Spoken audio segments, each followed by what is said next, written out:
Hello everyone. So today we are from group 5. Would like to explain about complex word stress. Before we start our explanation, let us introduce ourselves first. My name is Kartika Dipuramasari and my friends. Hi everyone, my name is Muhammad Rafi Ardiansyah.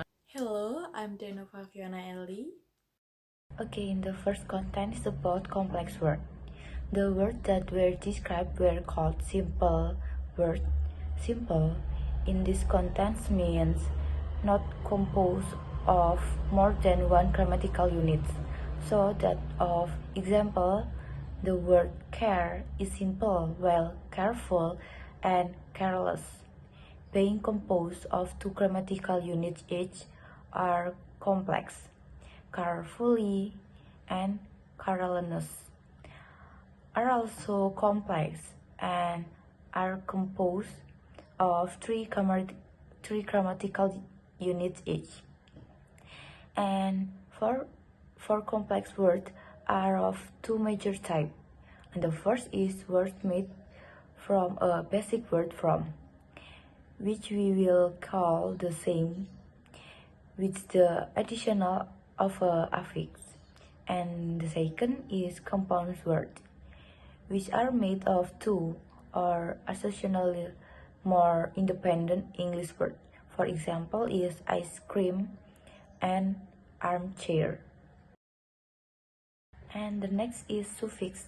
Suffix are a letter or group of letters added to the beginning of a word to change its meaning. Common and productive suffixes are those that are applied to a considerable number of themes and could be applied to more to make a new English word. For example, is some suffix carry primary stress themselves, such as us, at, and sq. And the second is other suffix do not affect stress complement such as able, age, all, un, feel, ing, like, less, li, min, ness, os, fi, with, and ye. And the third is some suffix influence stress in the stem, such as eus, crab, ill, each, ion, eus, and t. And the next is prefix. A prefix is a letter or group of letters added to the beginning of a word to change its meaning. Prefixes are used to shorten perhaps into a single word, modify the meaning of the base word, and indicate the grammatical function of the word.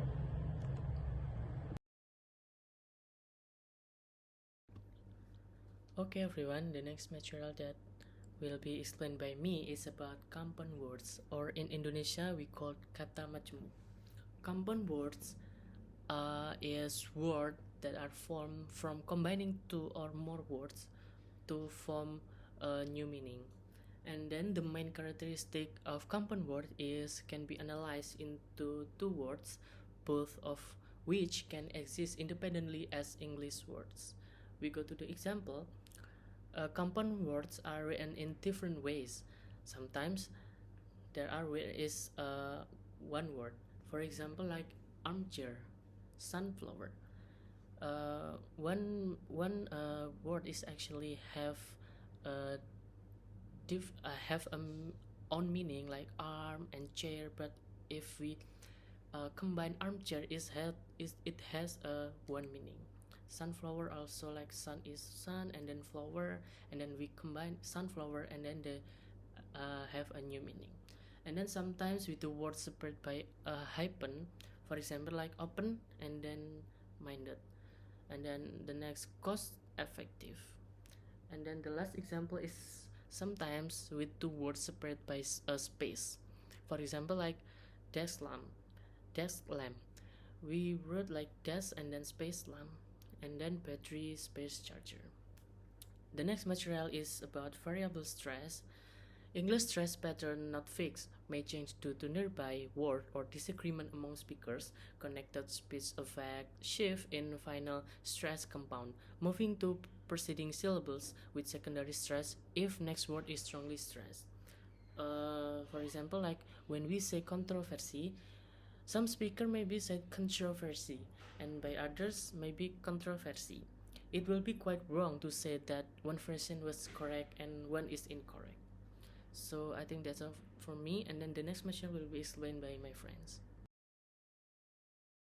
So, word stress can vary even among words with identical spelling, particularly in pairs of two-syllable words consisting of a prefix and stem.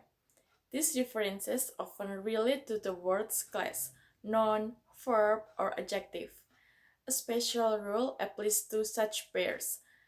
If there's a set of prefix plus stem words with identical spelling, where one is a verb and the other is a noun or adjective, the stress falls on the second syllable of the verb but on the first syllable of the noun or adjective. So, Chapter 9 explores the distinction between strong and weak syllables in English, shifting the focus from syllables to word. It introduced the concept of strong forms and weak forms, which are alternative pronunciations of certain English words. For instance, the word that can be pronounced as that, strong form, or dat, weak form.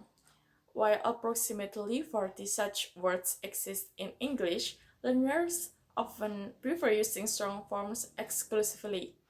Although this may sound unnatural to native speakers, understanding weak forms is crucial for comprehension since most native speakers employ them.